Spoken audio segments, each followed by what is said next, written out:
Good morning class. Today in this lecture we are going to discuss the next point in our fourth chapter, that is timers in JavaScript and the JavaScript security. Before going to start our today's lecture, first of all we recall the previous lecture's point. In previous lecture we discussed the first point, that is multiple windows at a glance.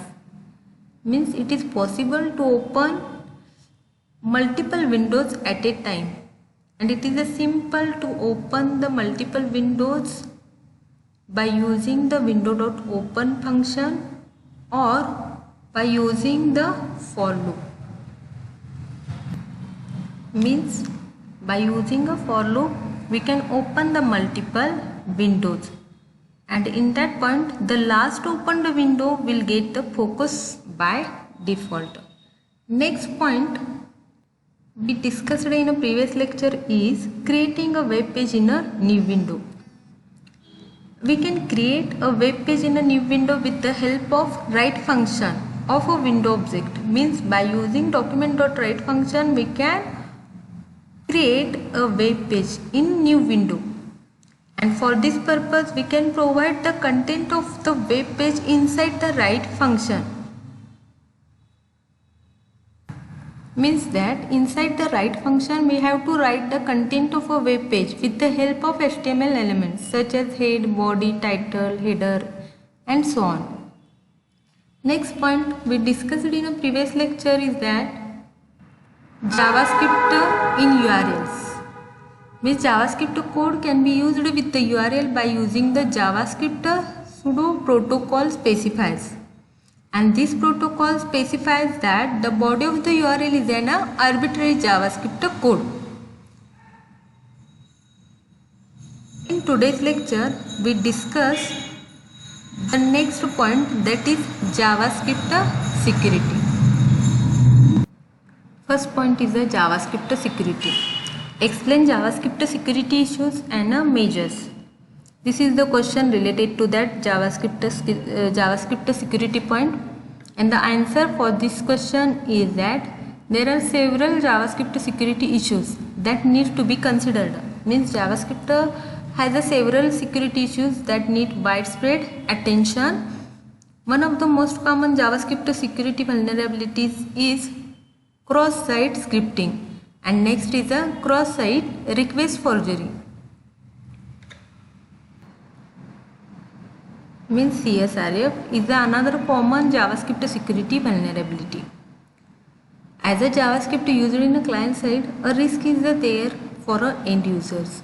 It enables malicious users to send a script over the web and run them on a client computers. There are two major needs to be considered. We should use the script separately so that the malicious users can only access certain resources and a specific task. And second measure is we should implement the same origin policy, that is we must use the script from only one script, and which prevents the script of one site from accessing the data from the script to other site. Next point is a cross-site scripting is one of the most common JavaScript security vulnerabilities. Cross-site scripting vulnerability allows malicious users to manipulate websites to return the malicious script to the users, and this malicious script then execute on the client web browser, and it can be result in users data theft, account tampering, malware spreading or a remote control over a user's browser. And cross-site request forgery is the CSRF is another common JavaScript security vulnerability which allows the attackers to manipulate users' browser to take vulnerable actions on the other side, and it happens due to the target sites authenticate the request based on the user's cookies. Attackers are able to send the request using the user's cookies. This JavaScript security issue causes the account tampering, data theft, frauds and more. Means JavaScript has several security issues and that need to be widespread attention. First is common JavaScript security vulnerability is cross-site scripting, that is XSS, means cross-site scripting. And next is a cross-site request forgery, that is CSRF. This is another JavaScript security issues which involves the taking over an user's browser session by hijacking the session's cookie. This is the JavaScript security. Next point is the timers. What is timer? Explain with example. Explain the timer function. There are mainly two types of timer function: set timeout and set interval. With example, what are the difference between set timeout and set interval? Let us see the answer related to that question. Using the window object, it is possible to execute the code at a specified time intervals. And two functions are supported by the window object for handling the time events, and those are set timeout and set interval. First point is the set timeout. This method executes the function after waiting for a specified number of times. Means after waiting for specified number of times. Time is in milliseconds. It is wait or it executes the function after waiting a specified number of times. Syntax for this set timeout is set timeout, or you can write window dot set timeout. In a parenthesis, here pass the two parameters. First is a function which is to be executed, and time which is in a milliseconds, means number of milliseconds before execution take place. Function parameter specifies the name of function to be triggered, and the time parameter specifies the amount of time in milliseconds for the browser to wait until triggering the function. And suppose example, set timeout display is the function name and 5000 is the time in millisecond. Let us see one example related to that set timeout function. Take notepad file. In that file, write the tags, that is HTML head tag and the title tag. Here I am taking title as a SITP. Close this title tag. After that, open the script tag. After that, here I am taking one function name as time, and in that function I am creating one alert message, that is welcome.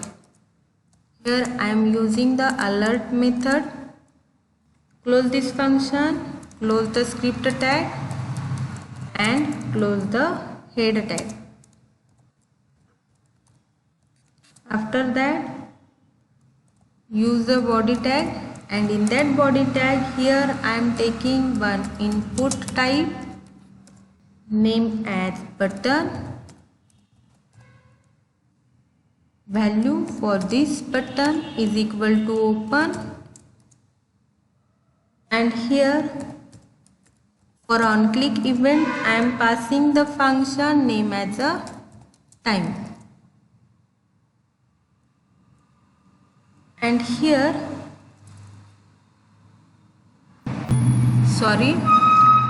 for on click event here I am passing set timeout function,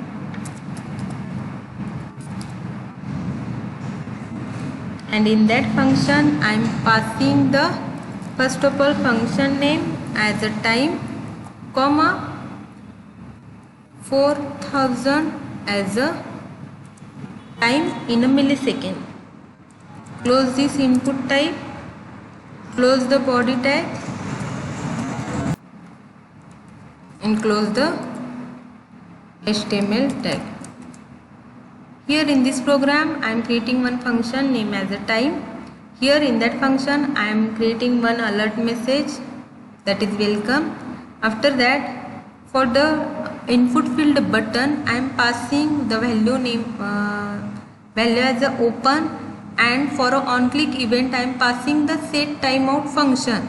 And here for this set timeout function I am passing the function name and the time in milliseconds. Okay. Here write the T in uppercase letter for this set timeout function. Save this file with HTML extension.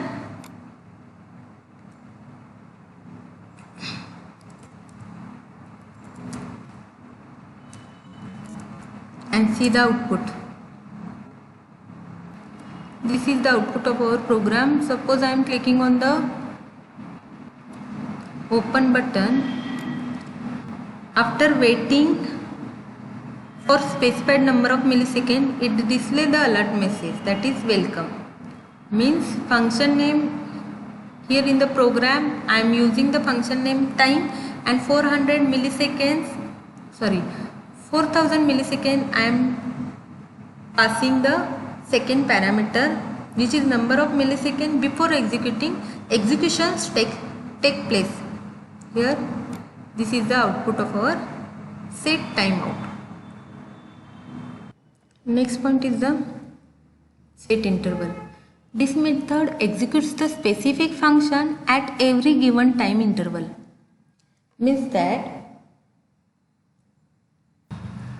when you need to trigger a function repeatedly as a specific time interval, we use the set interval function, and such as if your application needs to refresh the data from the application database on the server. In that case, we use the set interval function. There are mainly two parameters of set interval. First is the function and second is the time. Here syntax of the set interval is set interval, write I in uppercase letter also, and function is the name of a function, and time is the interval for which the function is called repeatedly. Means function specifies the name of function to be triggered, and time, it is time interval for which the function is called repeatedly. Means the length of time interval between the each executions. It is in also milliseconds. Here this time means length of time interval between each execution. Example of set interval is set interval. This is the name of function, that is display function, and 5000 is the time in milliseconds. Let us see example related to that set interval function. First of all, take a notepad file or a notepad as the editor. Here write HTML head and title tag. Here I am taking title as a SITP. Close this title tag. After that, write the script tag. In that script, I am creating one function name as interval.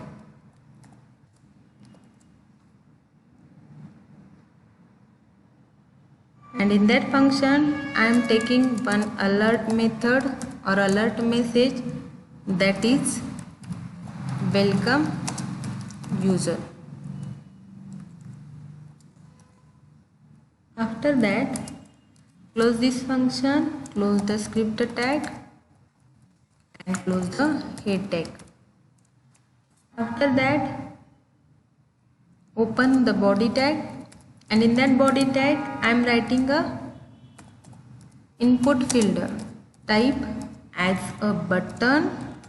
I am creating one button, name as a, means value for this button is open, means name for this button is open, and in on click event I am passing the set interval function, set interval function to that on click event.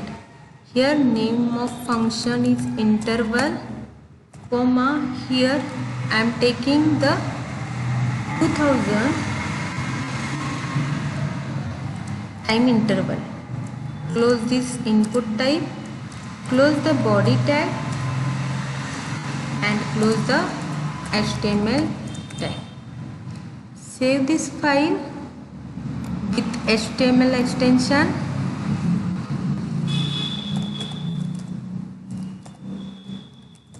and see the output. This is the output of our program. Suppose you click onto the open button. After 200 milliseconds, it opens the window that is welcome user. After clicking OK button, it again will open the alert message that is welcome user. After some time interval, it opens the window repeatedly. Means when you need to trigger a function repeatedly at a specific time, you can use this set interval function. Okay. This is all about our today's lecture point. In today's lecture, we discussed the JavaScript security and the timers. There are mainly two types of functions that allows you to schedule an event to trigger at a predefined time, that is set timeout and a set interval. Thank you.